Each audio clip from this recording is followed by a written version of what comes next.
I don't want us to lose focus. Yes. Let me quickly react to some of the things. First, from this young man, he said something about the community and all this thing.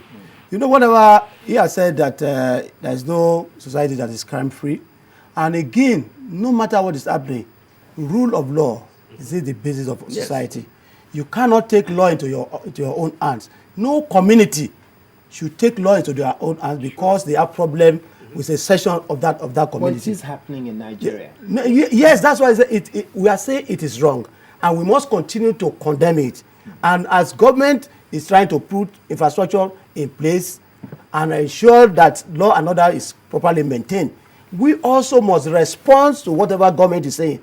I do not think that it will be right for him. I mean, because the way I understand him is that he's trying to justify that after all the students are also no. Whatever the young ones will always be young ones. We are not permitting irresponsibility, but we must know that this is a country that is governed by law, and to say that we don't have that our criminal justice and all these things. People are being charged to court. You don't expect that everybody that is charged to court will be sentenced. And the court will adjudicate based on the evidence before it. And I want to tell you that we have eminent judges on our bench, no matter what is happening. This judiciary we have in Nigeria is one of the best in Africa. And again, the TVC man says there that who are the people surrounding Mr. President and all these things. Look, I think we must get our information clear. All over the world, Okonjo-Iweala is acclaimed to be one of the best in his area. Yes. The same thing with Dr. Adewumi. The same thing with the man with the man who is the Minister of Trade. These are one of the best. The people you have surrounding the government and the cabinet are one of the best they are one of the best in their area. I think when you have a drop in your social in civic and social responsibility, it is the duty of both the government and the citizen. What has gone wrong? It is a matter of history, and we must also look back carefully at that history. Where things that history? Yes, that's what where things are. Yes, we must begin to address from home. The various homes are in total disarray. You get the point? People grow up to see their parents in a very shabby and very disorganized situation. These people will come up into society as disorganized citizens. The problem we have at hand is not a problem of government. It is a problem of all of us as a nation. First of all, we must define what type of nation do we want to have. People are driven by their vision. Thank God you have said it, and I agree with you, that the present leadership of this country is trying in various ways to put this right. I'll tell you one thing. Look at the issue of the UN that the government did. You don't have to know anybody to come into that. That is a form of reviving social trust in the system. Yeah. When we also and when people believe their government and their government also is responsive and responsible, we begin to repair the broken walls of our nation. It is important for us to know that we have a president. We are not here to defend the president. A president who says, I will do this. And he said on power, he will perform. He has performed. He said on the election that he will satisfy an election. All these things. He hasn't performed yet on power. We still have this massive power. Oh, he's performing on power. He's performing on power. Good. No, if a man says, I will run this race, and the race is 100 meters, and you see him to have done 50% or even 40%, that's more or less a pass mark. The man said on our election, no longer will people deride our election. Now you will agree with me that election in Nigeria. Okay, let's come back to the issue of violence, because this is not a test. No, you know all these things are interrelated. All these things are interrelated. Come back to violence. Let's look at the issue now. You have been a union leader. You have seen the worst of what Nigerian students can do because you've traveled around the country. Now, in terms of way forward, what are the things that you could say we need to begin to do to change the mentality of our children who are going into university, on the one hand, and then two, that we need to begin to do as adults in terms of the orientation of the people, the way we perceive university students, because they will be students. Anywhere in the world, students will be students. But we cannot continue to have a situation where kids are slaughtered like rams. It's not acceptable. Let me quickly respond to this, because I don't want to be misquoted. I want people to get me right. My last discussion, I only try to balance my position so that they will not say, okay, you're just talking for students alone. Okay. Nowhere in the world, and let me even say it here, the President Goodluck addressed this nation without even mentioning that. I'm telling you, there's going to be protests in the UK, there's going to be protests in the United States over the killing of those students in that Alufo, as I'm talking to you now. People are already mobilizing. You see, what makes this one different is because, first, they are students. Two, the way they were killed. We are moving to a layer now. Even if you are going to kill ram, you are going to do this similar, and even before you slaughter that ram, how much more human being? And understand this very well from African mentality. If you kill one soldier, 20 people will die in that place. I read in the paper today that they've burned so many houses. If it were to be done in the time when we were NANS President, I was NANS President, by now the Nigeria will be burning.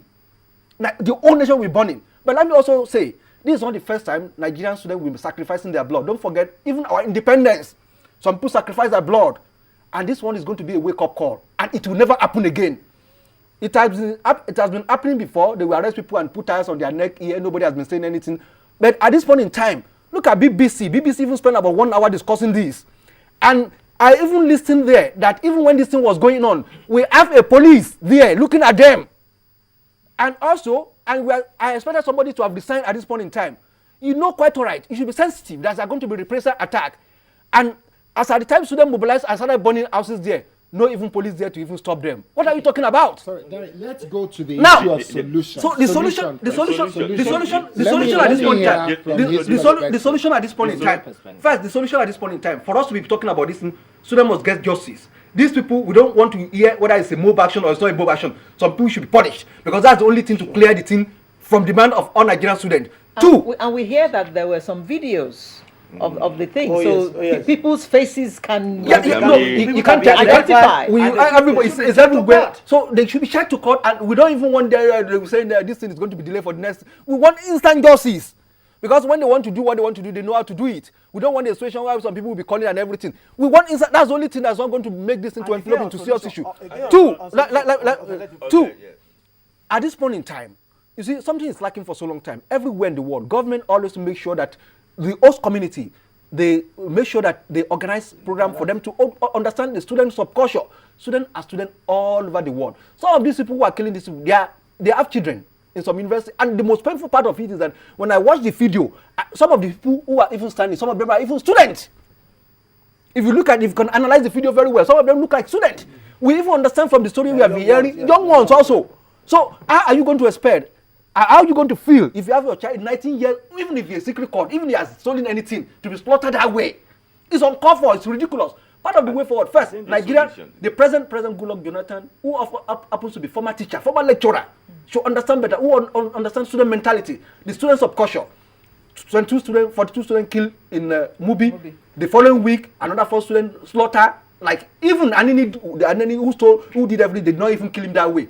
So the president should address the nation, particularly on that issue, because up to now, the president is studying the situation. I do beg your pardon. We have a caller on the line. I beg your pardon. Hello, good morning, Prince. Good morning, Alero, my sister and my brother. I weep for my nation. I weep for this country. My brother is not just in US. I'm living for US. It's going to happen in Germany. It's going to happen in UK. We will continue crying for the innocent blood of these kids. But I don't know whether any local community, I'm not living in Air Force. I don't know whether they're watching. I don't know whether they have pastors or spiritualists there. Women and men there, are they preparing to have male child in future? I can give them 7 instances of a community that have started act. Till today, after 42 years, no one has delivered a male child in that community. I can quote references and you can find out. No male child has been delivered. And if a male child is delivered, after 40 years, he would die. Seriously. That community is under a curse. That thing happened in America.